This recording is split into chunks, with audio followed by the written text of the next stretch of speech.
2015 সালের ইউটিউব যেমন ছিল। আরে বাবা, এটা তো পারতেছি না, ইউটিউবে সার্চ করে দেখি। হ্যালো ইউটিউব, কিভাবে না পড়ালেখা করে পাশ করা যায়? আরে ওর তো সাহস কম নয়, তো পড়ানোর সময় মোবাইল ধরে।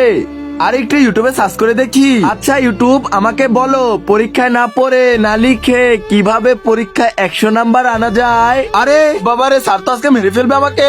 তোরে কতবার বলছি এই ইউটিউব কোনো কাজে আসবে না, বারবার কেন ইউটিউবকে সার্চ করো? ইউটিউব কি পারবে পরীক্ষায় পাশ করে দিতে? আমাকে বল। তারপর কি হলো সেটা দেখার আগে হে আল্লাহ, আপনার পবিত্র কাবা শরীফকে দেখে যে ভিডিওতে লাইক দিয়ে চ্যানেলটা সাবস্ক্রাইব করবে তাকে আপনি অনেক বড় লোক বানিয়ে দিন, আর জিনা করবে তাকে আপনি অনেক গরিব বানিয়ে দিন। আর 2025 সালে ইউটিউব যেমন হবে।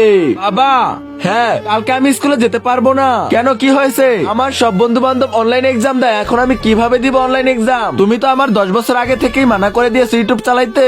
আচ্ছা বেটা, তুই চিন্তা করিস না, আমি দেখতাছি। এই তো কেউ দেখার আগেই তাড়াতাড়ি ইউটিউবকে সার্চ করে ফেলি।